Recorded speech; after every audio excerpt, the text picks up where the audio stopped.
Okay, this is part 3, hopefully our last section. So there will be one more slide on discount rates, and then I'll continue on with trade-offs between growth and the environment. So, what amount would society spend on an environmental regulation that would save 1,000 lives 300 years from now? Now, this all depends upon the discount rate selection. If the discount rate is 9 to 10%, then it would be a fraction of a cent. So folks who have a higher discount rate, remember, are much more gratification now. If the discount rate is low, then society would be willing to spend more money to benefit future generations. In general, low-risk projects intended to benefit society should receive lower rates, while riskier projects and those meant to satisfy private goals should receive relatively higher rates. Now you can see in your book, table 5.2 summarizes the different expenditures that are undertaken to answer that basic question of saving 1,000 lives 300 years from now. Okay, our last section, I believe it's our last section, trade-offs between growth and the environment, growth versus welfare. Question, does an increase in the GDP necessarily mean an increase in national welfare? Well, up to a point. Your author has an excellent quote here about the GDP. GDP, if you've had macro with me, means gross domestic product. So by the curious standard of the GDP, the nation's economic hero is a terminal cancer patient who is going through a costly divorce. The most desirable habitat is a multi-billion-dollar Superfund site. The GDP definition is the final value of goods and services produced within a country for a given year. It's a common measure of growth for the economy, and it's a common metric that all countries use. But when it comes to human welfare and impact on the environment, it is definitely a flawed definition. Now, your book has some interesting terms here. One is called defensive goods and services. These are goods that are purchased in response to side effects of economic growth. These are things like response to pollution, congestion, work-related anxiety, probably purchases for security services, physical therapists and counselors. And these are all spent money, but while they may increase GDP, they probably do not increase national welfare. Your author sometimes calls these things regrettables. So in a perfect world, you wouldn't need to spend money on things like this. I would think in some cases a car, like a truck, would be definitely a defensive good and service. Now, capital depreciation. This is not a part of GDP, but is a part of something called net national product. Capital depreciation occurs when the value of capital erodes during the production process. You would typically see depreciation when you have something that has value over a number of years and you use it for a business.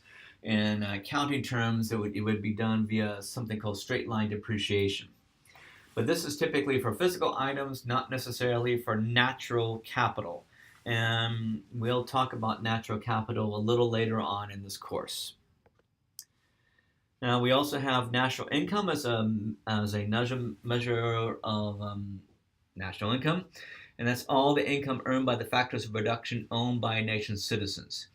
It is equal to GDP plus subsidies, minus depreciation, taxes, and the net income of foreigners. Non-market production provides benefits to society in the absence of explicit prices and purchases. Work performed for the benefit of the worker and the worker's family, child care, yard work, housework, chores is not counted in GDP. So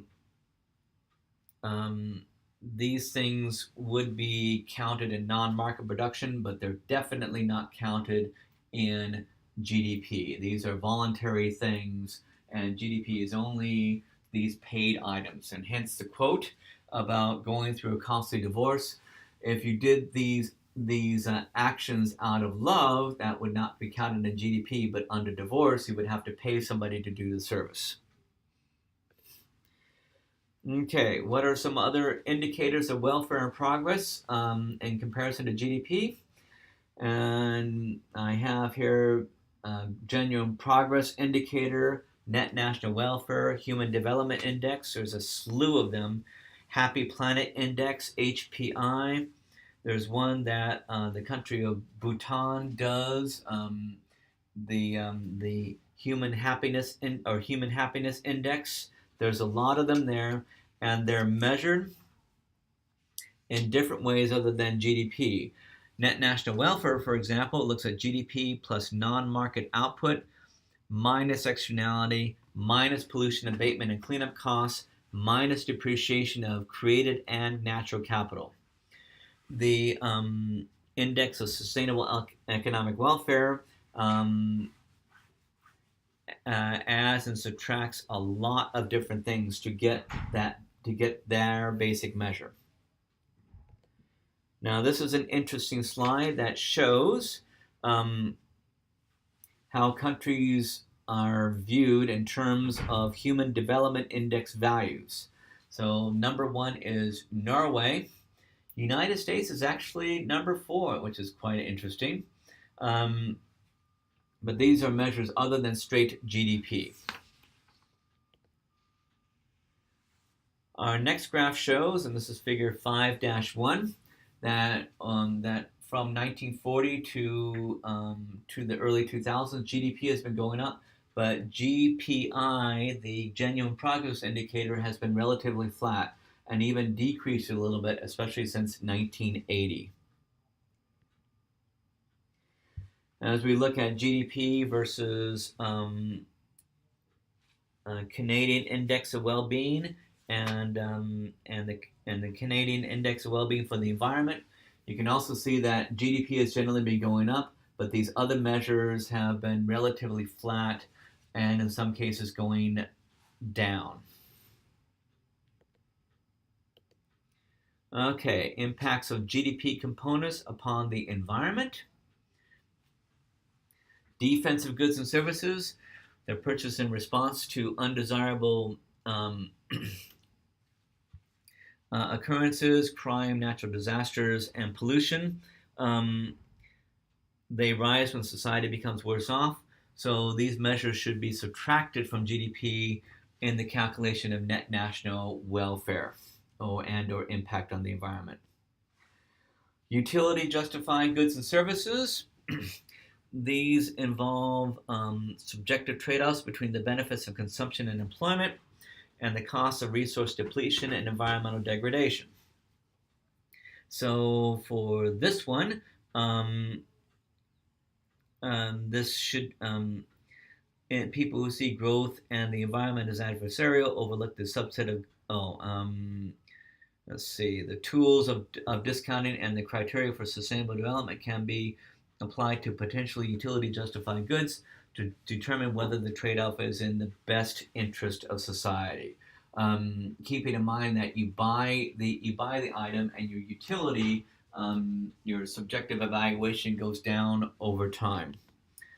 And finally, there are environmentally beneficial goods and services, and these are purchased items. I don't know, like my bicycle I'm looking at over here. Minimal impact on the environment in terms of its variable impact.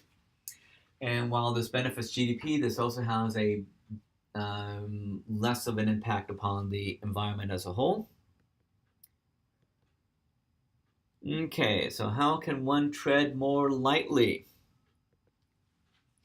Your author has these service occupations listed in table 5-4. These involve much more services and a lot less manufacturing.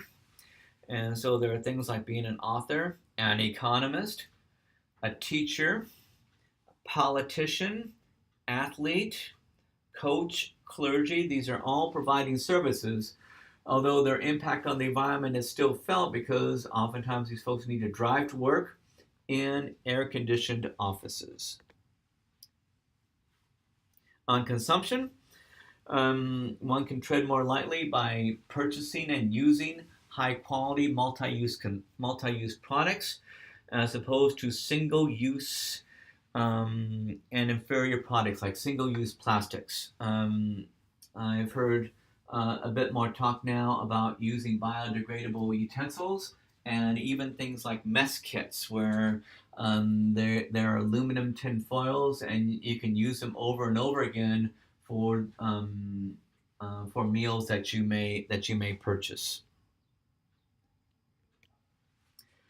Sustainable development through recycled materials, insulation, alternative energy sources, and water conservation. This is specifically for building.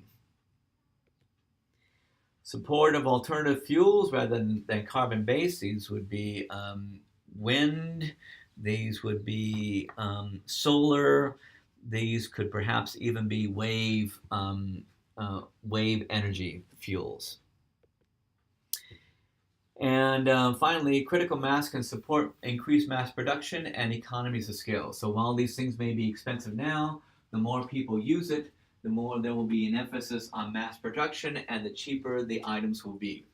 This is especially the case now with solar panels. Solar panels have become much cheaper now than, say, even 5 or 10 years ago because of mass production and specialization and economies of scale, a concept that I taught many of you folks in microeconomics.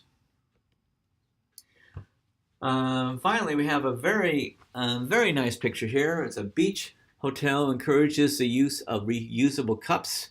So not just buying single-use plastic cups, but buying cups that can be reused. You put them in this container, then somebody takes it and washes it and reuses it again.